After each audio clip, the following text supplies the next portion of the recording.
사람은 나이가 들수록 조용해집니다. 젊을 땐 속도와 편리함을 좇으며 살아가죠. 회사는 가까워야 하고 마트는 코앞이어야 하며 아이들 학교도 손 닿는 거리에 있어야 합니다. 그래서 대부분의 사람들은 아파트를 선택합니다. 반듯한 외관 관리가 잘 된 엘리베이터, 지하주차장, 헬스장과 커뮤니티. 젊을 때는 이런 것들이 삶의 품격을 높여주는 조건이었습니다. 하지만 어느 순간부터 그 품격이 피로로 변합니다. 엘리베이터에서 매번 마주치는 낯선 이웃에게 인사를 건네는 것도 귀찮고 층간소음에 시달리다 보면 내 집인데도 내 집이 아닌 기분이 듭니다. 그리고 어느 날 문득 이렇게 생각하게 되죠. 이제 조용히 나만의 공간에서 살고 싶다.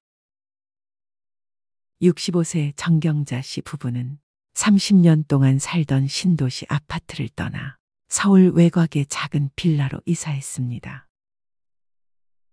아파트 살 때는 이웃 간 단톡방이 제일 스트레스였어요. 누가 밤에 소리 낸다고, 누가 주차 삐뚤게 했다고. 그거 한번 터지면 며칠씩 시끄러워요. 나이 들면 그런 게 참 피곤하더라고요. 빌라로 이사 온 지 6개월이 지난 지금 경자 씨는 말합니다. 이제는 조용히 커피를 내려 마실 수 있어요. 문 밖에서 들리는 건 새소리뿐이에요. 사람의 마음은 나이 들수록 관계의 복잡함보다 고요한 독립을 원합니다. 젊을 때는 누가 옆에 있는 게 든든하지만 나이 들면 누가 옆에 있는 게 오히려 불편해집니다. 그 조용함을 가장 잘 보장해주는 곳이 바로 소형 빌라입니다. 아파트는 수백 세대가 모여 사는 하나의 작은 사회입니다. 규칙이 많고 누가 청소를 안 하면 불만이 터지고 엘리베이터 안에서 CCTV가 돌아갑니다. 편리하지만 감시받는 삶이기도 합니다. 반면 빌라는 세대 수가 적고 누가 사는지도 모르는 경우가 많죠. 좋게 말하면 자유롭고 현실적으로는 간섭이 적습니다. 이건 단순한 이웃관계의 거리 문제가 아니라 존중의 거리입니다. 누가 나를 신경 쓰지 않고 나도 누굴 신경 쓰지 않아도 되는 삶. 그게 바로 은퇴 이후 가장 필요한 여유입니다. 나이 들수록 공간의 온도가 정서에 미치는 영향은 커집니다. 아파트는 구조적으로 한쪽 면만 햇빛이 들어오기도 하고 고층일수록 바람이 세고 건조합니다. 그런데 빌라는 양창 구조가 많고 2에서 3층 높이라 햇살이 부드럽게 들어옵니다. 햇살이 잘 드는 집은 그 자체로 사람이 따뜻해집니다. 실제로 노년 우울증을 겪던 70대 박모 씨는 빌라로 이사한 뒤 약을 줄였다고 합니다. 아침에 커튼을 열면 햇살이 얼굴에 닿아요. 그때부터 기분이 달라집니다. 전에는 베란다 문을 열면 다른 아파트 벽밖에 안 보였는데 지금은 나무가 보여요. 공간이 마음을 바꿉니다. 빌라의 개방감과 자연 채광은 단순한 구조의 차이를 넘어 정서적 치유로 이어집니다. 이젠 걷는 게 운동이죠. 아파트에 살면 매일 엘리베이터를 기다립니다. 하지만 빌라에선 문만 나서면 바로 계단입니다. 나이 들어서 계단이 불편할 거라 생각하지만 오히려 그 적당한 불편이 건강을 지켜줍니다. 3층에 사는 김정호 씨는 매일 2~3번씩 오르내리며 자연스럽게 운동을 합니다. 운동하러 나가야지 하면 안 나가는데 집에 계단이 있으니까 매일 하게 돼요. 실제로 적당한 계단 오르내리기는 관절과 근육 유지에 좋습니다.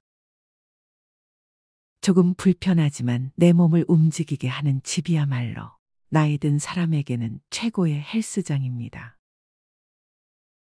은퇴 후엔 고정비가 부담입니다. 아파트는 편리하지만 관리비가 만만치 않습니다. 경비, 청소, 엘리베이터, 커뮤니티 운영비까지. 하지만 빌라는 내가 쓴 만큼만 내면 됩니다.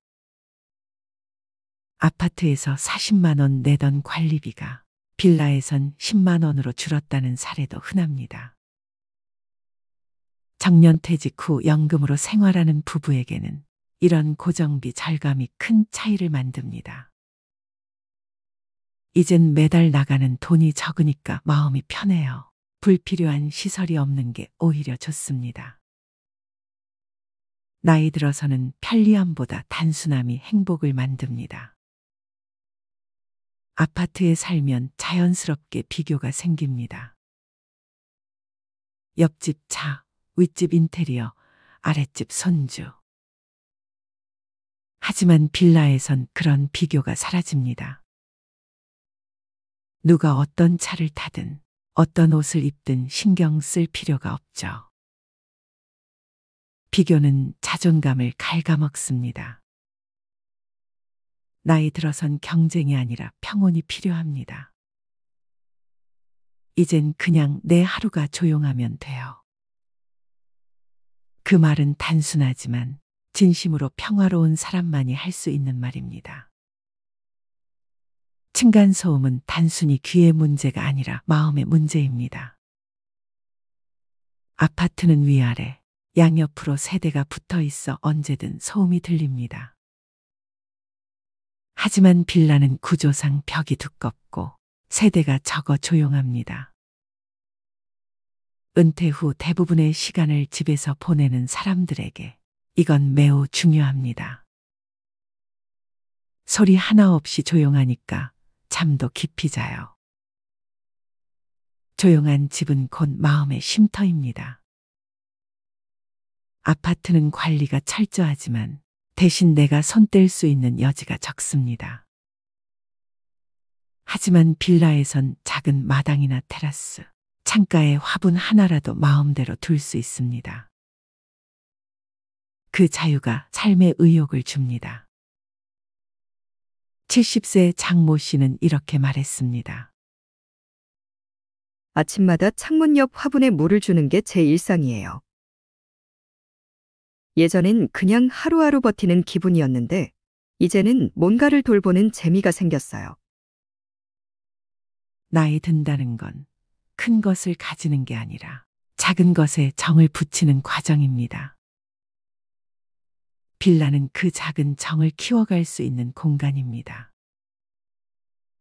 예전에는 집값이 오를 곳을 찾았습니다. 하지만 지금은 편히 살 집을 찾습니다. 노년층은 더 이상 집을 자산으로 보지 않습니다. 이 집은 나의 마지막 집이 될지도 모른다. 그렇게 생각하면 오르는 집보다 맞는 집이 더 중요합니다. 빌라의 장점은 화려하지 않습니다. 대단한 브랜드도 없고 편의시설도 많지 않죠. 하지만 그 단순함 속에 진짜 편안함이 있습니다. 아파트는 시스템 안의 삶이라면 빌라는 사람의 삶입니다. 시스템은 완벽하지만 차갑고 사람의 삶은 덜 완벽하지만 따뜻합니다. 나이 들면 남의 눈보다 내 마음이 중요해집니다. 이제는 나한테 맞는 삶을 살고 싶다. 이 말은 단순한 고백 같지만 사실 굉장히 깊은 인생의 결론입니다. 아파트는 사회가 만든 기준 속의 집이라면 빌라는 내가 고른 인생의 공간입니다. 빌라로 이사한 이들의 말을 들어보면 놀라울 정도로 비슷합니다. 조용해서 좋다. 햇살이 좋아서 기분이 달라졌다. 관리비가 줄어서 숨통이 트였다. 이웃과 불필요하게 엮이지 않아 마음이 편하다. 이건 단순히 주거 형태의 문제가 아니라 삶의 방식이 달라진 결과입니다. 아파트는 인생의 속도를 상징합니다. 그 속도에 맞춰 일하고 벌고 경쟁합니다. 하지만 인생의 속도가 느려질수록 아파트는 너무 빠릅니다. 엘리베이터, 차량, 단톡방, 관리비, 모든 게 효율적이지만 그만큼 차갑습니다. 반면 빌라는 느립니다. 느린 건 불편함이 아니라 여유입니다. 그 여유가 바로 노년의 행복입니다. 나이 들면 집의 기준이 달라집니다. 젊을 때는 누가 봐도 좋은 집이었지만 이제는 내가 봐도 편한 집이 됩니다. 아파트가 체면이라면 빌라는 진심입니다. 그 진심은 외형이 아니라 마음의 안정에서 나옵니다. 삶의 속도가 천천히 흐를수록 집도 마음도 주변도 단순해져야 합니다. 그래야 그 안에서 진짜 여유를 찾을 수 있습니다. 그래서 요즘 아파트 대신 빌라를 선택하는 사람들이 늘어나는 이유. 그건 단순히 돈의 문제가 아니라 인생의 철학이 변했기 때문입니다. 이젠 누가 뭐라 해도 조용히 나답게 살고 싶어요. 그 한마디가 바로 나이 들수록 빌라를 선호하는 진짜 이유입니다. 우리는 나이 들면서 앞으로 남은 여생을 어떻게 잘 보낼까에 대한 고민을 끊임없이 하게 되는 것 같습니다. 특히나 노후에 어디서 살 것인지는 요즘 큰 화두인 것 같습니다. 대개 50대까지는 은퇴 생활비 등 재정적인 준비에 치중해 오다 그 이후부터는 거주지 문제로 관심사가 옮겨지게 됩니다. 사는 곳에 따라 고령자의 삶은 전혀 달라질 수 있기 때문입니다. 살던 내 집에 계속 살지 여부부터 이사한다면 어디로 갈 것이며 집 크기는 어느 정도 할 것인지 등 고민해야 할 게 한두 가지가 아닙니다. 노후에 살 집으로는 어떤 집이 적당할까요? 젊어서 한치 앞을 모르고 마련했던 내 집, 불편해서 옮기고 결혼 후 옮기고 아이가 생겨서 옮기지는 않았나요? 노후에는 자신의 보금자리를 젊었을 때처럼 자주 바꾸기가 쉽지 않습니다. 도시에서 복닥거리며 살아왔는데 노후엔 고향이나 한적한 시골에 가서 여유롭게 전원 생활하며 살고 싶은 분들 많으실 겁니다. 그러나 사람들마다 사는 취향이 각기 다르고 경제적인 사정을 감안해야 하기 때문에 결정을 내리기 어려운 사안입니다. 은퇴자들이 흔히 말하는 노후의 집에 대한 로망은 공기 맑고 경치 좋은 전원에 예쁜 집을 짓고 파란 잔디가 깔린 넓은 마당에서 바비큐 파티를 하는 장면입니다.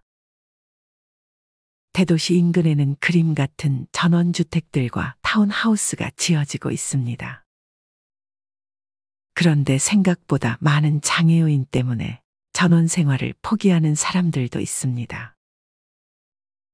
귀촌한 사람 중에 잡초와 벌레 때문에 못 살겠다고 호소하는 경우를 많이 봤습니다. 그야말로 직접 살아보지 않으면 모르는 부분들이 많은 것이 바로 전원 생활인데요. 최근 들어 50대 이상 시니어 분들 중 세컨하우스로 전원주택 구매하시는 분들도 많습니다. 그런데 간혹 전원주택을 선택할 때 중요하게 생각해야 하는 요건들을 잘 모르고 무턱대고 주택을 구매하여 사는 내내 돈도 잃고 마음도 다쳐서 다시 도시로 돌아가는 분들도 계십니다. 그래서 노후에 살기 좋은 곳을 고르는 방법을 알고 신중히 결정하셔야 합니다.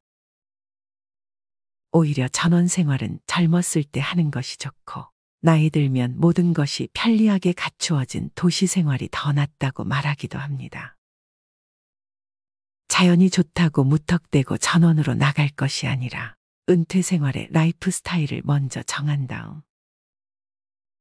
그에 적합한 주거 환경을 마련할 필요가 있다는 의미입니다. 집이란 것이 우리 눈에 안 보이는 작업도 굉장히 많습니다. 보니 그 과정들을 모두 확인하기가 힘들 수밖에 없습니다. 그러니 너무 급하게 서두르지 마시고 오늘 영상에서 제가 말씀드리는 내용들 잘 참고하셔서 현명한 선택하시면 좋겠습니다.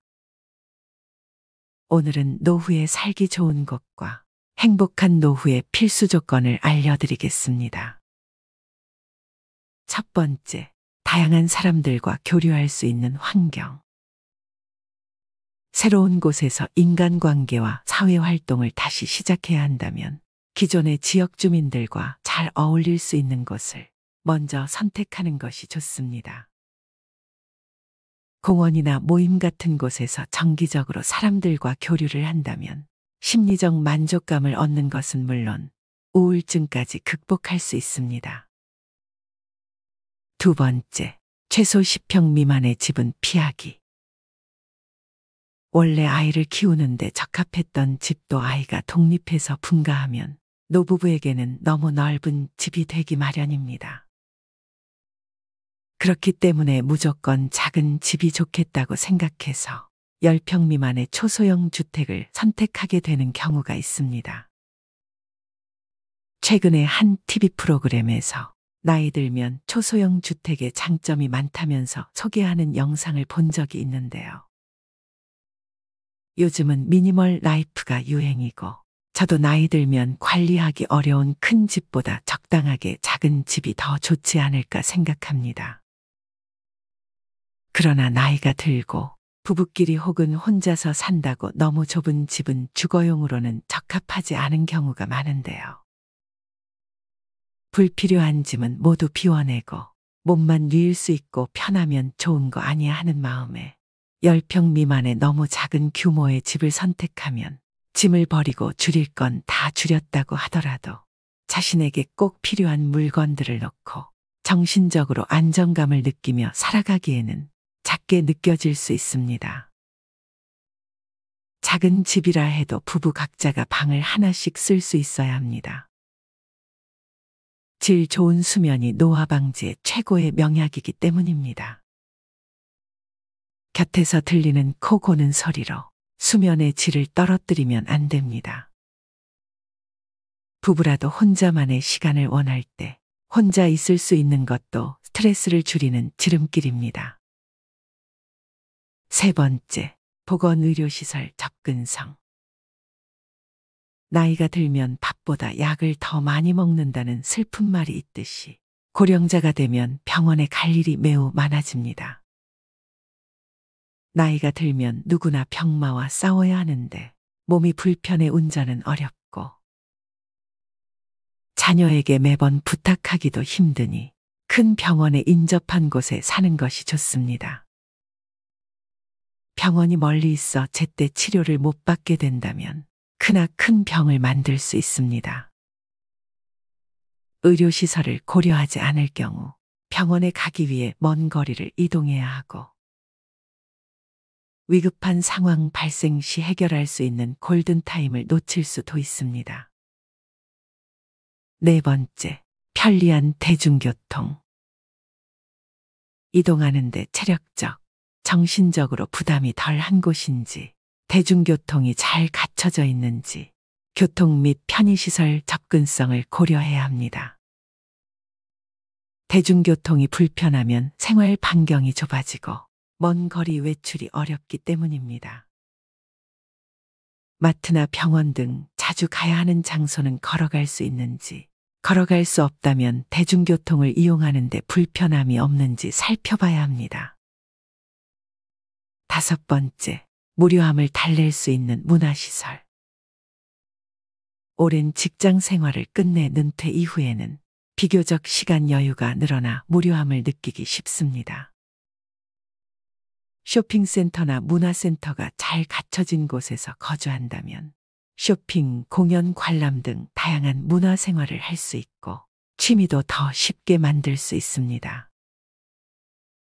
적절한 문화생활은 몸과 마음을 건강하게 만들어줄 것입니다. 6번째, 치안 상태. 폭력범죄, 절도 범죄 등 고령자 대상 범죄는 매년 증가하고 있습니다. 주거지를 정할 때는 주변 CCTV 등 치안 상태를 확인하고 주변에 도움을 요청할 수 있는 곳이 있는지도 확인해 보는 것이 좋습니다. 마지막으로 집을 선택할 때 필수적으로 알아둬야 할 것들을 알려드리겠습니다. 도시에 살게 될 경우 노인들은 계단이나 문턱의 위험이 없는 집이 좋습니다. 거동이 불편하여 보행 보조기, 휠체어를 사용할 경우를 감안하여 2층 이상의 주택이라면 반드시 엘리베이터가 설치된 곳이어야 합니다.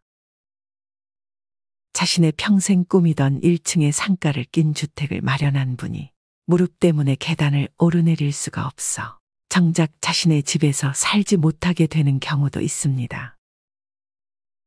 아파트에 살아야 한다면 아름다운 공원이나 조용한 주택가를 끼고 있는 지역을 선택한다면 고즈넉하고 아기자기한 동네를 산책하며 아쉬움을 달랠 수도 있습니다. 좀 더 적극적이라면 자연을 집 안으로 옮겨 놓을 수도 있습니다. 아파트 베란다에 꽃과 채소를 가꾸고 수족관까지 만든 집들도 있습니다. 아이들을 출가시켜 넓은 공간이 필요 없을 때 집의 평수를 줄여서 부부만의 스타일로 집을 꾸미는 것도 좋습니다. 책을 좋아하는 사람이라면 거실을 북카페처럼 꾸며서 집안에서 커피와 독서를 즐길 수도 있습니다. 도시 생활을 벗어나 아름다운 자연을 즐기며 전원 생활을 하기 위해서는 다소 번거롭게 느껴지는 중요한 절차들을 거쳐야 합니다. 무엇보다 먼저 동거가족의 동의가 필요합니다. 은퇴 후 동반자와 마음이 통하지 않으면 아무리 멋진 주거 조건을 갖추어도 그 집이 결코 평온한 보금자리가 될 수 없기 때문입니다. 둘째로 집의 노예가 되지 않아야 합니다. 멋지게 꾸민 넓은 집에 잔디가 파랗게 깔린 마당과 텃밭은 끊임없는 관심과 노동을 필요로 합니다. 집을 가꾸는 자체를 즐기는 성격에 건강한 몸이라면 아무 문제 없지만 겉보기에 멋진 생활만 동경하고 큰 규모의 집을 관리하려면 집의 노예가 된 기분이 들 수도 있습니다. 주변의 광활한 자연이 다 내 집이라고 생각한다면 거주하는 공간은 작은 집이 오히려 바람직할 것입니다. 크고 넓은 집보다는 그곳에 살고 있는 사람들의 이야기가 담긴 공간이 더 많은 행복을 줄 것입니다.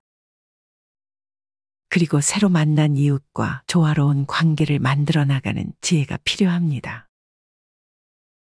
생활 방식이 완전히 다른 사람들과 소통하고 어울리기가 쉽지 않습니다. 이웃과의 갈등 때문에 귀촌 생활이 괴로운 나날이 될 수도 있습니다. 오랜 시간 그곳에서 살아온 사람들의 삶의 방식을 우선 이해하려고 노력해야 더불어 살아갈 수 있습니다. 은퇴 후 주거 환경은 생의 마지막을 보낼 곳이 될 수 있다는 가정을 가지고 선택할 필요가 있습니다. 상주 간병도우미의 원룸을 준비하는 것도 양로원에 가지 않는 사람에게는 필요한 조치가 될 수 있습니다. 천상병 시인은 이 세상을 사는 것은 잠시 왔다 가는 소풍이라고 했습니다. 벤 한 대로 유랑하면서 자신만의 공간 2평으로도 자유로운 삶을 꿈꿀 수 있는 것이 사람입니다.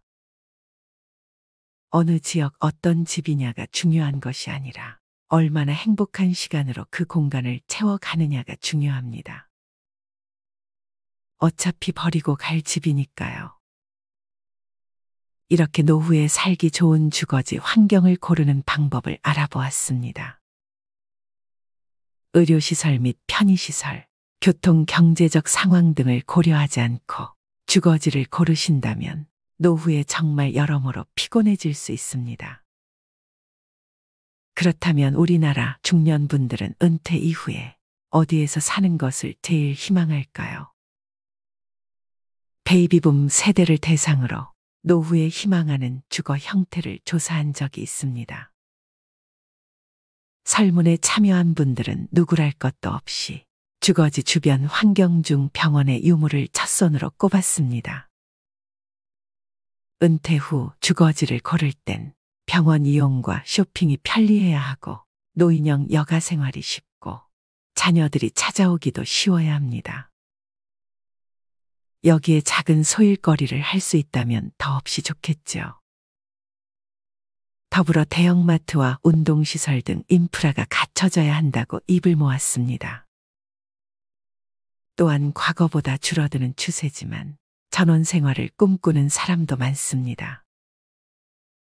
지난해 귀농귀촌 가구는 각각 12,411가구, 31만 8,769가구로 전년 대비 13.5%, 12.3% 감소했습니다. 지난 2020년과 2021년에는 코로나19 여파로 귀농귀촌 가구가 증가했으나 지난해 도시 지역 경기가 회복되면서 다시 감소한 것으로 나타났습니다. 전원 생활을 통한 다양한 삶의 추구, 교통 발달로 인한 접근성 증대 등 여건은 나아지고 있지만 생활하기가 생각보단 녹록지 않다는 것이 단점입니다. 과거에는 귀농귀촌이라 하면 산 좋고 물 맑은 곳에서 여생을 보내는 것이라고 받아들였습니다. 하지만 요즘은 귀농을 생계와 연결짓는 경우가 훨씬 많습니다. 시골로 이주한 도시민 대부분이 직접 농사를 짓거나 어업에 종사하는 등 경제적 동기가 작용하고 있습니다. 그러나 농사가 말처럼 쉬운 일일까요? 평생 풀 한 번 베어보지 않다가 갑자기 떼약볕 아래 농사를 짓다는 건 중노동이나 다름없습니다. 정착의 실패에 역귀농 귀촌하는 비율이 정부 통계상으로 10%에 그치지만 실제로는 이보다 훨씬 많다고 귀농인들은 말하고 있습니다. 귀농 생활을 너무 안일하게 생각하지 말라는 뜻입니다. 최근엔 도시와 시골을 오가는 셔틀 거주족이 늘고 있습니다. 일주일 중 전반부는 도시에서 살고 후반부는 시골에서 귀농 생활을 하는 시기입니다. 도시에 자기 집을 두고 지방에 1년짜리 전세를 구해 살다가 전세 기간이 끝나면 다른 지역으로 옮겨가며 전국을 돌아다니겠다는 사람도 있습니다.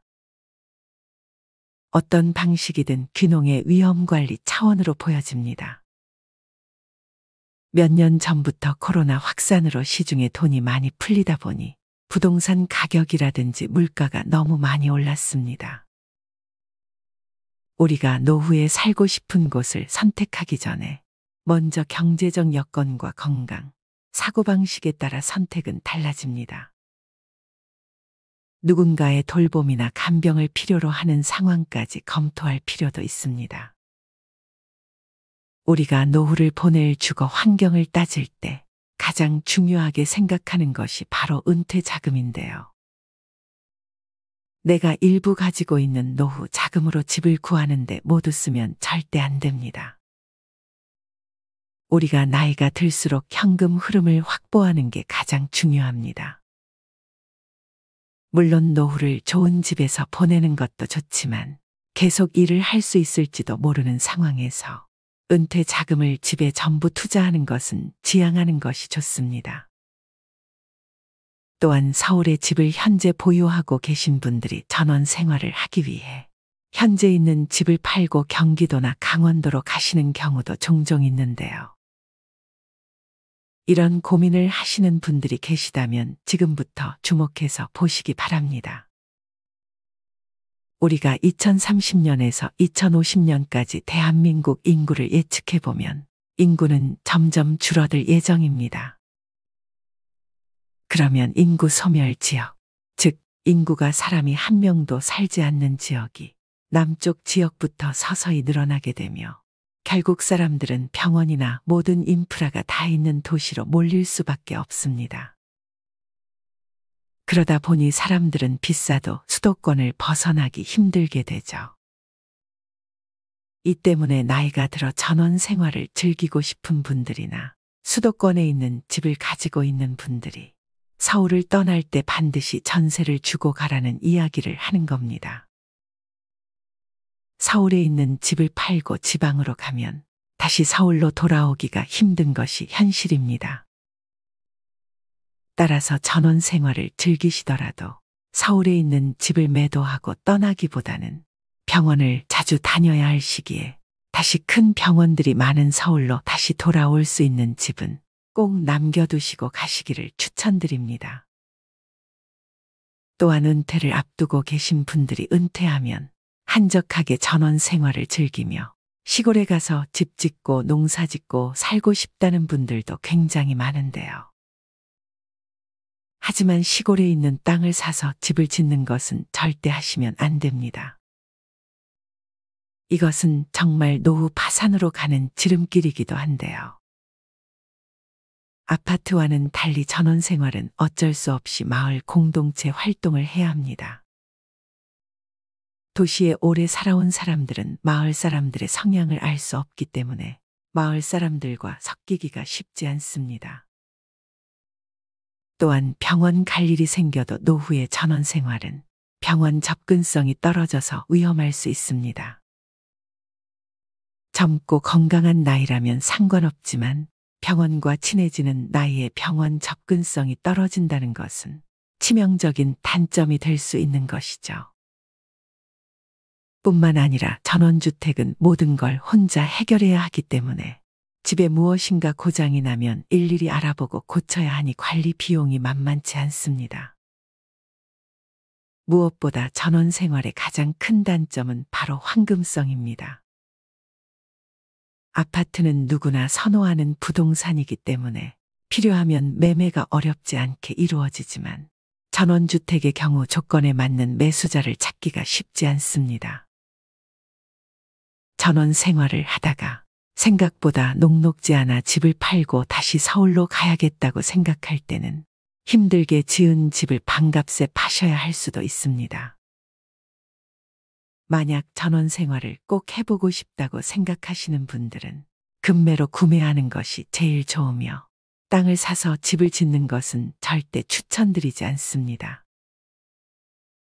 요즘 여러 지자체에서 귀농 귀촌을 장려하기 위해 집을 지어놓고 1년씩 빌려주는 프로그램도 운영하고 있기 때문에 이런 프로그램을 알아보시고 직접 체험을 한번 해보신 후 결정을 하셔도 충분합니다.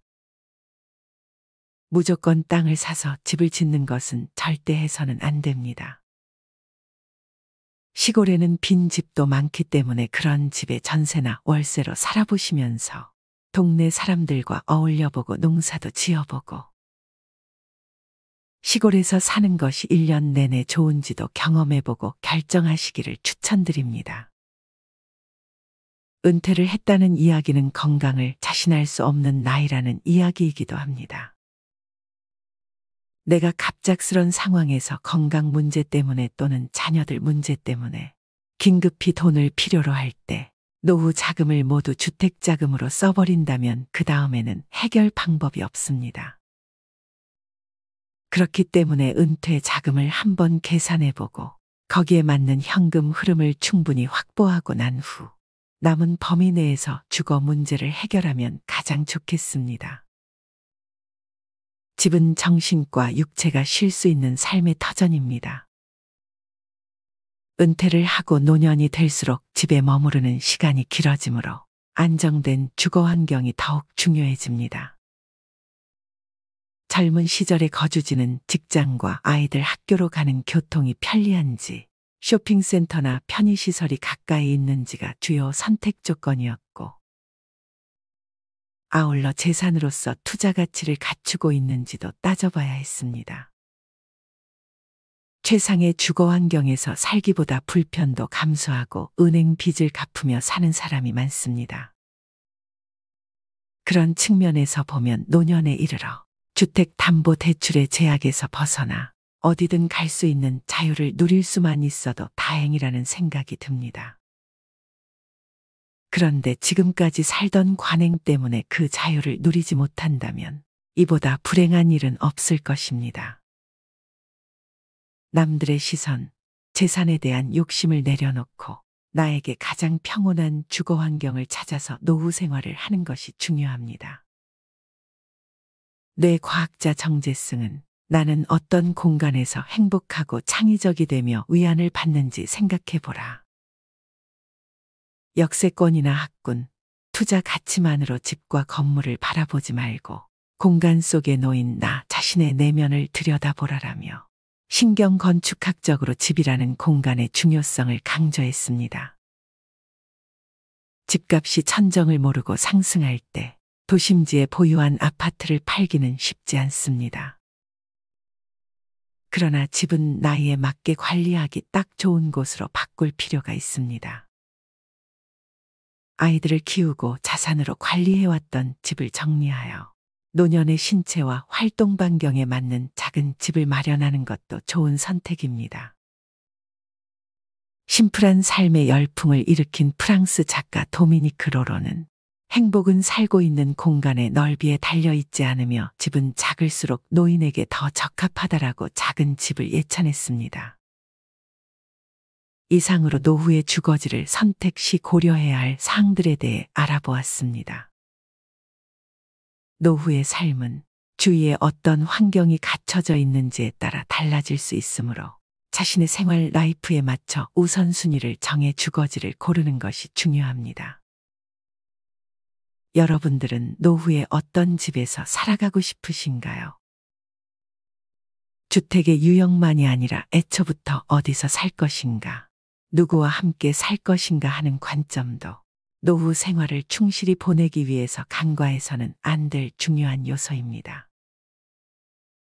어디에 살 것인가, 누구와 살 것인가, 그리고 어떤 집에서 살 것인가라는 세 가지 관점에서 과연 나의 노후 생활을 풍요롭게 하는 생의 마지막 집으로 무엇이 좋을지 잘 생각해 보길 바랍니다.